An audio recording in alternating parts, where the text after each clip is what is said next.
జూబ్లీహిల్స్ ఉప ఎన్నికల్లో కాంగ్రెస్ విజయం సాధించే అవకాశం ఉందని తెలంగాణ సైదులు సర్వే తెలిపింది. సోమజ్గూడ ప్రెస్ క్లబ్లో ఏర్పాటు చేసిన సమావేశంలో సైదులు తమ టీం నిర్వహించిన సర్వే రిపోర్టును వెల్లడించారు.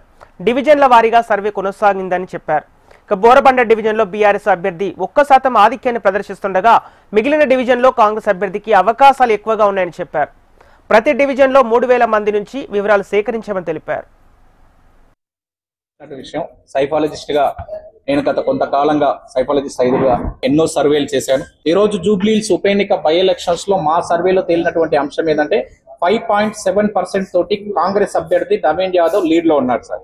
సో 5.7% నవీన్ యాదవ్ అంటే దాదాపు 11,200 ఓట్లతో, అంటే 2 లక్షల ఓట్లు పోలైతే, ఒకవేళ సార్ 4 లక్షల ఓట్లలో ఒక 50% ఓట్లు పోలైనా 2 లక్షల ఓట్లు పోలైతే 11,200 మెజార్టీతో ఇప్పుడు నవీన్ యాదవ్ కనిపిస్తున్నాడు. సో రాను కూడా ఇంకా పెరిగే అవకాశం ఉంది. కేవలం బోరబండాలో మాత్రమే గతంలో 7% లీడ్ లో ఉన్న బీఆర్ఎస్, బస్తీలలో 4% 5% ఉన్న బీఆర్ఎస్ తగ్గుకుంటూ వస్తుంది.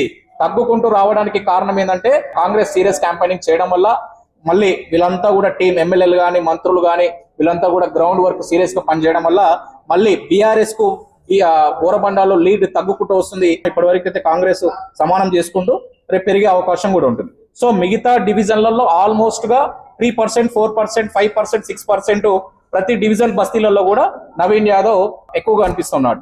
సో ఓవరాల్ గా తీసుకున్నట్టయితే నవీన్ యాదవ్ కు వ్యక్తిగతంగా మంచి పేరు ఉంది గ్రౌండ్ లో. చాలా మంది బీఆర్ఎస్ సోషల్ మీడియా ఎంత అటాక్ చేస్తే నవీన్ యాదవ్ కు అంత ప్లేస్ అవుతుంది.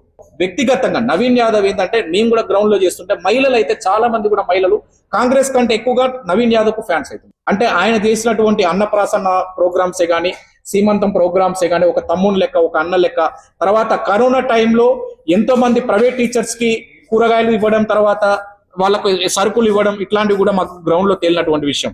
ఎంతో మందికి విద్యార్థులకు ఫీజులు అందించిన విషయం కూడా మాకు గ్రౌండ్ లో తేలిన విషయం. సో కాంగ్రెస్ పార్టీ మీద అభిమానం ఉన్నప్పటికీ, గ్రౌండ్ లో కొంత పబ్లిక్ కి కాంగ్రెస్ పార్టీ మీద నమ్మకం ఉన్నప్పటికీ, కాంగ్రెస్ పార్టీ కంటే నవీన్ యాదవ్ మీద ఎక్కువ కాన్ఫిడెంట్ తోటి, ఎక్కువ నమ్మకం తోటి జూబ్లీహిల్స్ లో నవీన్ యాదవ్ గెలవబోతున్నాడు.